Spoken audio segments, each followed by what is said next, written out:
रवि और साक्षी की शादी धूमधाम से हुई थी। दोनों एक दूसरे से कॉलेज के दिनों से प्यार करते थे और परिवार की सहमति के बाद उनका रिश्ता विवाह में बदल गया। शादी के अगले ही दिन रवि ने साक्षी को सरप्राइज दिया। हनीमून के लिए शिमला की बुकिंग। तैयार हो जाओ मैडम, कल सुबह हियालबे हम निकल रहे हैं अपनी जिंदगी की सबसे खूबसूरत ट्रिप पर, रवि ने मुस्कुराते हुए कहा।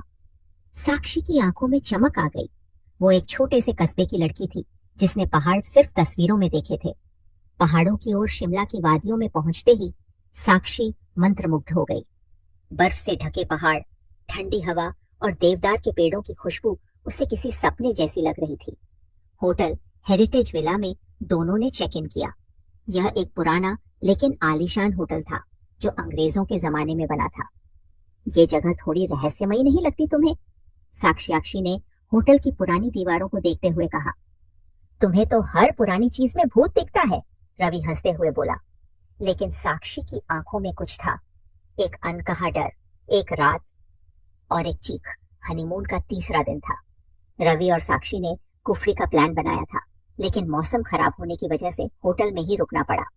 रात को तेज आंधी आई, होटल में लाइट चली गई। तभी साक्षी को लगा जैसे बगल के कमरे से कोई औरत जोर जोर से रो रही हो। रवि ने ध्यान नहीं दिया, शायद कोई बच्चा डर गया होगा। लेकिन साक्षी चैन से नहीं सो पाई। रात के करीब 2 बजे एक तेज चीख ने पूरे होटल को जगा दिया। साक्षी चौंक कर उठी, रवि! लेकिन रवि बिस्तर पर नहीं था। लाश साक्षी ने होटल स्टाफ को जगाया। काफी खोजबीन के बाद रवि की लाश होटल के पीछे पुराने गार्डन में मिली। उसके गले पर धारदार हथियार से वार किया गया था। साक्षी चीख पड़ी। वो होश खो बैठी। पुलिस को बुलाया गया। इंस्पेक्टर महेश रावत केस की तहकीकात करने पहुंचे। उन्होंने देखा कि रवि की जेब में उसका पर्स और मोबाइल मौजूद थे। मतलब ये डकैती नहीं थी, सीधा मर्डर। तुम्हारे पति का दुश्मन कौन हो सकता है साक्षी जी? इंस्पेक्टर ने पूछा। साक्षी ने आंसू पोंछते हुए कहा, मुझे नहीं पता सर। हमारी जिंदगी तो बिल्कुल सामान्य थी, लेकिन धीरे धीरे एक एक करके परतें खुलने लगी। पुराने राज रवि का मोबाइल चेक करने पर इंस्पेक्टर को कई संदिग्ध कॉल्स मिले, खासकर एक नंबर जो शादी के ठीक पहले से लगातार एक्टिव था, एक लड़की का नंबर। साक्षी को ये सब नहीं पता था। क्या रवि किसी और से भी जुड़ा हुआ था? साक्षी ने खुद से सवाल किया। इसी दौरान होटल के पुराने वॉचमैन ने एक चौंकाने वाली बात बताई।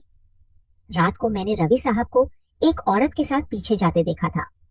कौन थी वो? इंस्पेक्टर ने पूछा। अंधेरा था, लेकिन लंबी औरत थी, साड़ी में।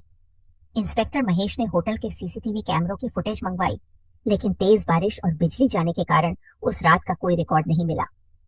जो भी हुआ है उसी ब्लैकआउट के दौरान हुआ है, इंस्पेक्टर ने गहरी आवाज में कहा। साक्षी सदमे में थी, लेकिन उसे रवि के फोन में मिले कुछ पुराने मैसेज याद आए। एक नाम बार बार आ रहा था, नेहा। वो नंबर जिससे कॉल्स आ रही थी उसी नाम से सेव था। नेहा, एक औरत, एक रहस्य। नेहा नाम की लड़की चंडीगढ़ की थी। पुलिस ने उस तक पहुंचने में देर नहीं लगाई। नेहा को पूछताछ के लिए बुलाया गया।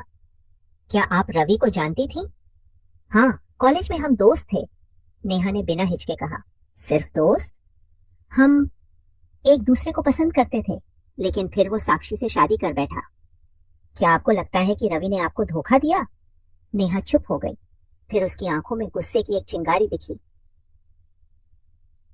मैंने उसे मारा नहीं है, लेकिन उसने मुझे तोड़ दिया था। होटल का अतीत। इसी दौरान इंस्पेक्टर को होटल के पुराने मालिक की बेटी रागिनी मिली। रागिनी ने एक चौंकाने वाली बात बताई। 30 साल पहले इसी होटल में एक नई दुल्हन की हत्या हुई थी। क्या? साक्षी चौंकी। हाँ, उसका पति होटल के एक वेटर के साथ भाग गया था। लड़की ने आत्महत्या कर ली। उसके बाद से लोग कहते हैं उसकी आत्मा यहाँ भटकती है। साक्षी का चेहरा पीला पड़ गया। रात को रोने की आवाज, वो औरत की परछाई, क्या वो सच था? इंस्पेक्टर को इन बातों पर यकीन नहीं था, लेकिन उसने रागिनी से कहा, हमें उस पुराने केस की फाइल चाहिए। गार्डन का सच जांच करते करते इंस्पेक्टर महेश को होटल के पीछे बने पुराने गार्डन में एक टूटा फूटा कुआं मिला। वहां कुछ ताजे पैरों के निशान थे। शायद कातिल इसी रास्ते से भागा है, उन्होंने कहा। कुएं के पास एक सुनहरा पेंडेंट मिला जिस पर एम की नक्काशी हो। नक्काशी थी। नेहा, इंस्पेक्टर ने पेंडेंट उसकी तरफ बढ़ाया। नेहा ने पेंडेंट देखा, फिर चुपचाप बोली, ये मेरा है, लेकिन मैंने वो रवि को तोहफे में दिया था। मतलब रवि के पास था, फिर वहां कैसे आया? अब कहानी में और भी मोड़ आने लगे। एक अनदेखा खतरा, शोक में डूबी साक्षी धीरे धीरे होटल के माहौल को महसूस करने लगी। उसे ऐसा लगने लगा जैसे कोई उसे हर वक्त देख रहा हो। रात को जब वो अपने कमरे में थी, दरवाजे पर हल्की सी खटखटाहट हुई। उसने दरवाजा खोला। कोई नहीं था, लेकिन जमीन पर एक पुराना लिफाफा पड़ा था।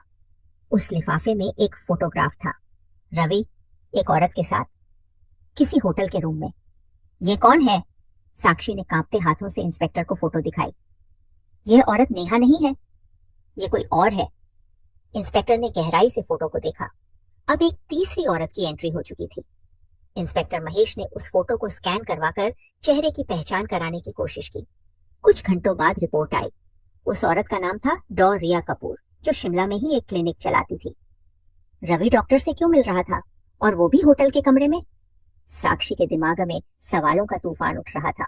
इंस्पेक्टर ने रिया को बुलवाया। मैं रवि को जानती थी, रिया ने ठंडे स्वर में कहा। कैसे? वो मेरी क्लिनिक में 2 बार आया था। किस लिए? काउंसलिंग के लिए। वो बहुत परेशान रहता था। उसने कहा था कि उसकी शादी जबरदस्ती हो रही है और वो किसी और से प्यार करता है। साक्षी का चेहरा फक पड़ गया। कड़वे सच इंस्पेक्टर महेश ने अब रवि की पर्सनल डायरी को ढूंढ निकाला, जो उसके बैग में रखी थी। डायरी में रवि के हाथ से लिखी बातें पढ़कर हर कोई हैरान रह गया। मैं नेहा को छोड़ नहीं पाया, लेकिन अब शादी हो रही है। मुझे लग रहा है मैं 2 जिंदगियों के बीच फंस गया हूं। मैंने जो किया शायद साक्षी डिजर्व नहीं करती ये सब। डॉ रिया कहती है कि सच्चाई का सामना करना जरूरी है, लेकिन अगर नेहा ने कुछ कर लिया तो? साक्षी के लिए ये सब किसी तूफान से कम नहीं था। उसका पूरा रिश्ता झूठ पर टिका था। हत्या की रात टुकड़ों में सच इंस्पेक्टर ने होटल के स्टाफ और गार्ड से पूछताछ दोबारा शुरू की। एक सफाई कर्मी ने बताया, रात को करीब 1:30 बजे रवि साहब बहुत गुस्से में थे, किसी से फोन पर लड़ रहे थे। क्या आपने कुछ सुना? हाँ, उन्होंने कहा था, तुम यहाँ आना, अब हम आई कैसे? मैं सब कुछ खत्म कर चुका हूँ। अब यह बात पक्की हो गई थी। होटल में उस रात कोई महिला आई थी, लेकिन सीसीटीवी खराब होने से कोई रिकॉर्ड नहीं था। रात के समय होटल की रजिस्टर एंट्री में एक अजीब नाम था, संध्या मेहता, लेकिन ऐसा कोई मेहमान कमरे में नहीं रुका था। क्या ये फर्जी नाम है? महेश ने तुरंत पहचान की कोशिश शुरू करवाई। संध्या की परछाई। कुछ घंटों की छानबीन के बाद पता चला कि संध्या मेहता कोई और नहीं बल्कि नेहा ही थी। उसने फेक आईडी के साथ होटल में एंट्री की थी। नेहा को फिर से पूछताछ के लिए बुलाया गया। तुम झूठ बोल रही थी नेहा, तुम उस रात होटल में थी? नेहा चुप रही। तुमने रवि को मारा? नहीं, नेहा चिल्लाई। हाँ, मैं वहां गई थी, लेकिन मारने नहीं। मैं सिर्फ ये जानना चाहती थी कि वो वाकई साक्षी से खुश है या नहीं। लेकिन जब मैं पहुंची तो वो मुझे देखकर डर गया। उसने कहा कि अगर मैंने कुछ किया तो वो पुलिस बुला लेगा। मैं डर गई और वहां से चली गई। जिंदा था वो तब। तो उसके बाद क्या हुआ? मुझे नहीं पता। सच में? अब इंस्पेक्टर की नजरें फिर रिया पर टिक गईं। छुपा हुआ चेहरा। इंस्पेक्टर ने डॉ रिया की कॉल डिटेल निकलवाई। हत्या की रात 2:07 AM को रिया ने रवि को कॉल किया था। ये उस समय के बाद की कॉल थी जब रवि की मौत मानी जा रही थी। डॉक्टर रिया, आपने रवि को कॉल क्यों किया? मैं उसकी हालत को लेकर चिंतित थी। उसने मुझे मैसेज किया था कि उसे डर लग रहा है। क्या आप होटल गई थी? रिया ने चुप्पी साध ली।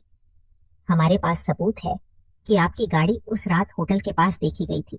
आप होटल आई थीं और शायद आपने रवि को आखिरी बार देखा। रिया की आंखें भर आईं। मैंने उसे मारा नहीं था, लेकिन हाँ, मैं वहां गई थी। मैंने देखा कि वो घायल पड़ा है। मैं उसे बचा नहीं सकी। डर के मारे मैं भाग गई। फिर आपने पुलिस को क्यों नहीं बुलाया? क्योंकि तब सब मुझ पर शक करते। इंस्पेक्टर महेश अब लगभग हर संदिग्ध से पूछताछ कर चुका था। नेहा, डॉ रिया, होटल स्टाफ। लेकिन फिर एक ऐसा व्यक्ति सामने आया जिसने अब तक चुप्पी साध रखी थी। होटल के शेफ सुरेश। साहब, मुझे कुछ बताना है, सुरेश ने धीरे से कहा। बोलो। रात को जब मैं किचन बंद कर रहा था तो मैंने देखा था रवि साहब होटल के पिछले गेट से बाहर जा रहे थे और उनके पीछे कोई और भी था। कौन? मैंने साफ नहीं देखा, लेकिन वो कोई महिला थी और उसके हाथ में कुछ चमक रहा था, शायद चाकू जैसा कुछ। क्यों नहीं बताया पहले? डर गया था साहब, नौकरी चली जाती। साक्षी की सच्चाई इस बयान के बाद इंस्पेक्टर महेश ने साक्षी को दोबारा बुलाया। क्या तुम उस रात अपने कमरे में ही थी? हाँ, मैं डर गई थी। जब रवि नहीं मिला तो होटल स्टाफ को बुलाया। तुम्हारा रवैया बहुत शांत था, क्योंकि मैं शॉक में थी। क्या तुम्हें पता था कि रवि तुम्हारे साथ ईमानदार नहीं था? साक्षी की आंखें भर आईं। हाँ, मुझे पता था। शादी से 2 दिन पहले ही मैं नेहा के साथ रवि की बातचीत सुन चुकी थी, लेकिन फिर भी मैंने शादी की क्योंकि मैं उसे बदलना चाहती थी। क्या तुमने उसे मारा? नहीं, साक्षी चीख पड़ी। मैंने सिर्फ प्यार किया था। झूठ, फरेब और हत्या। अब इंस्पेक्टर ने सारे सबूत एक जगह जोड़े। नेहा होटल में थी। रिया ने रवि को कॉल किया। साक्षी को धोखे की भनक थी। होटल का गार्डन जहां लाश मिली रिया की गाड़ी के टायर के निशान से मेल खाता था। और सबसे अहम, रवि की हत्या उस वक्त हुई जब वो अकेला होटल के पीछे गया था। लेकिन चाकू कहाँ गया? तभी होटल के पुराने कुएं में तलाशी ली गई और उसमें से एक खून से सना चाकू मिला। उस पर उंगलियों के निशान थे और फॉरेंसिक रिपोर्ट ने सब साफ कर दिया। असली कातिल डीएनए रिपोर्ट के अनुसार चाकू पर जो उंगलियों के निशान थे वो न साक्षी के थे, न नेहा के और न रिया के। तो फिर किसके थे? साक्षी हैरान थी। इंस्पेक्टर ने चुपचाप एक कागज बढ़ाया। शेफ सुरेश। मैंने उसे मारा। सुरेश ने अंततः अपना अपराध कबूल लिया। क्यों? क्योंकि उसने मेरी बहन की जिंदगी बर्बाद कर दी थी। वो रवि नेहा से तो खेल ही रहा था, लेकिन उसने मेरी बहन को भी फुसलाया था और जब वो प्रेग्नेंट हुई तो मुकर गया। मेरी बहन ने आत्महत्या कर ली। दे साक्षी और बाकी सभी सन्न रह गए। इंसाफ और अंत, सुरेश को गिरफ्तार कर लिया गया। रवि की जिंदगी एक झूठ का पुलिंदा निकली जिसकी नींव धोखे और स्वार्थ पर रखी थी। साक्षी ने धीरे धीरे खुद को संभाला और रवि की डायरी को एक किताब के रूप में प्रकाशित किया। शादी के बाद मौत का सफर। उसने लिखा, कभी कभी हम सोचते हैं कि प्यार सब कुछ ठीक कर देगा, लेकिन जब प्यार झूठ और लालच के साथ जुड़ जाए तो वो मौत का रास्ता बन जाता है। 4 महीने बाद शिमला कोर्ट में केस चला। शेफ सुरेश ने अपना गुनाह कबूल किया, लेकिन उसके वकील ने मानसिक दबाव और बहन की आत्महत्या को आधार बनाकर सजा में रियायत की मांग की। जज ने अपने फैसले में लिखा, हत्या चाहे किसी भी वजह से हो, वह कानून की नजर में अपराध ही है, लेकिन परिस्थितियों को देखते हुए आरोपी को उम्र कैद की सजा दी जाती है। सुरेश ने कोई विरोध नहीं किया। उसकी आंखों में केवल अफसोस था, उस बहन के लिए जिसे वो बचा नहीं पाया। नेहा और रिया की कहानी। नेहा ने रवि की मौत के बाद अपना शहर छोड़ दिया। उसे एहसास हुआ कि उसने जिसे प्यार समझा वो बस एक आदत थी। उसने हिमाचल के एक छोटे कस्बे में एक एनजीओ ज्वाइन किया, जहां वो औरतों को आत्मनिर्भर बनाना सिखाने लगी। रिया, जो गिल्ट के बोझ में दब गई थी, ने अपनी क्लिनिक बंद कर दी और मानसिक स्वास्थ्य के लिए एक आश्रम में चली गई। वो अब डिप्रेशन और धोखे से जूझ रहे लोगों को काउंसलिंग देती है। दोनों ने जिंदगी में नया रास्ता चुना, दर्द के साथ लेकिन सच्चाई को स्वीकारते हुए। साक्षी की वापसी। साक्षी ने कुछ महीने के लिए दुनिया से दूरी बना ली। वो अपने मायके लौट गई, जहां उसने खुद को लिखने में झोंक दिया। उसने रवि की डायरी से प्रेरणा लेकर एक किताब लिखी, हनीमून पर हत्या। उस किताब ने देश भर में हलचल मचा दी। लोग उसके साहस, उसकी पीड़ा और उसकी साफगोई के कायल हो गए। साक्षी ने कभी शादी नहीं की, लेकिन उसने खुद को एक नई जिंदगी दी। एक शिक्षिका बनी और अकेली महिलाओं को कानूनी सलाह देने लगी। हेरिटेज विला फिर से खुला। हत्या के बाद होटल हेरिटेज विला कई महीनों तक बंद रहा। लोग कहने लगे कि वहां आत्मा भटकती है, लेकिन इंस्पेक्टर महेश ने खुद एक वीडियो बनवाया जिसमें साफ किया गया कि आत्मा जैसी कोई चीज नहीं थी, सिर्फ अफवाहें थी। फिर एक दिन होटल को एक नए मालिक ने खरीदा, जिसने उसका नाम बदलकर रखा शांति विला। पुराना कुआं बंद करवा दिया गया और उस जगह एक बगीचा बना दिया गया, जहां एक छोटा सा बोर्ड लगाया गया, यहाँ एक दर्दनाक कहानी दबी है, पर अब यहाँ शांति है। अंतिम रहस्य। एक रात साक्षी अपनी किताब के पन्ने पलट रही थी, तभी एक पुराना खत उसके हाथ लगा जो रवि ने अपनी डायरी के बीच छुपा रखा था। उस खत में लिखा था, साक्षी, मुझे नहीं पता मैं सही कर रहा हूं या नहीं, लेकिन सच ये है कि मुझे तुमसे डर लगता है। Not because of you but because you look right through me. तुम्हारी नजरें मुझे नंगा कर देती हैं। मैं कितना खोखला हूं ये तुम जानती हो। मैं नेहा से प्यार करता हूं, पर तुम्हारे सामने मुझे खुद से नफरत होती है। साक्षी की आंखों से आंसू बह निकले, लेकिन फिर उसने मुस्कुराते हुए वह पन्ना मोड़ दिया। अब फर्क नहीं पड़ता, मैंने खुद को पा लिया है। रिश्ते अगर सच्चाई पर टिके हों तभी उनका वजूद होता है, वरना वो एक लाश बन जाते हैं जो कभी भी दफन हो सकती है या किसी रात वापस लौट सकती है।